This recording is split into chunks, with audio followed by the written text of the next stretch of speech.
Good morning, Ian Crouch with your 8:30 Hunter News update. Two men are fighting for their lives in the John Hunter Hospital after a serious crash at Largs near Maitland yesterday.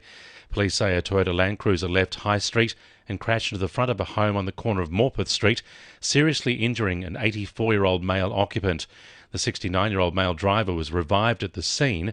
It's understood he may have suffered a medical episode prior to the crash. New figures have been released today showing the impact of replacing permanent mine workers in the Hunter with cheaper casual staff. The mining union sponsored a report which shows $250 million is being lost in wages every year.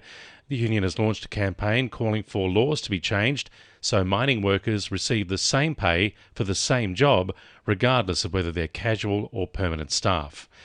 The Maitland Business Chamber has invited candidates for the federal seats of Patterson and Lyne to speak at a Meet the Candidates event on Wednesday, May 11.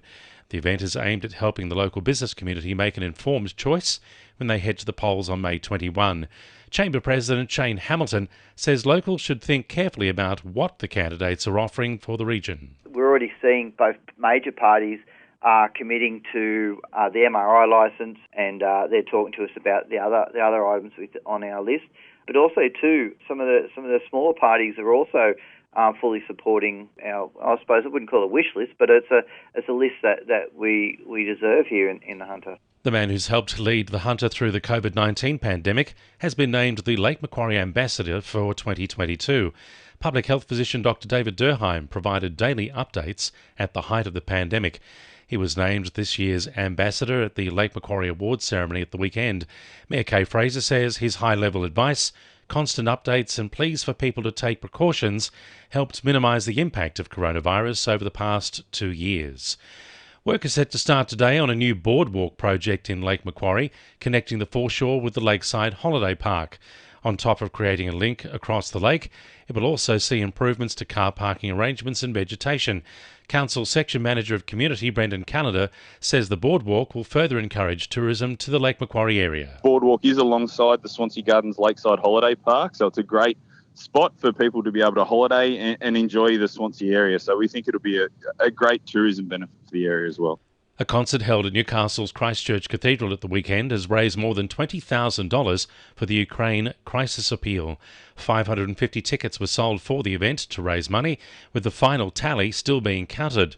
The concert featured local artists as well as Australian-Ukrainian musician Larissa Kovalchuk, who sang and played the traditional instrument, the bandura.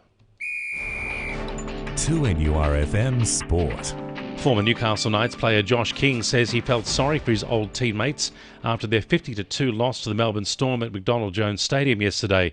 The Knights had to make 52 tackles before their first run, with the Storm having 90% possession in the first half of the match.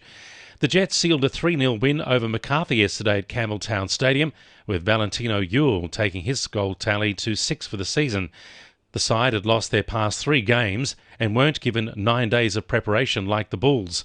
Coach Arthur Pappas says this week the team will have less recovery time to prepare for the games ahead. We'll have to back up for that. So, we'll give our best in every game like we have all season. And performance-wise, I know it will be thereabouts, and hopefully the result corresponds with that. And the Hunter Wildfires beat West Harbour 28-2 at number 2 Sports Ground on Saturday, pushing the side into 6th place with a star performance from Connor Winchester. The fly half is making a name for himself as one of the best kickers in the Shute Shield, with 2 goal kicks being scored from the sideline. The number 10 also claimed 2 line-out throws with 50-22 kicks. And the winning numbers in Weekend Lotto are 3, 8, 10, 20, 36 and 42, and the supplementaries are 9 and 45. And now you're up to date with the latest 2NURFM Hunter News.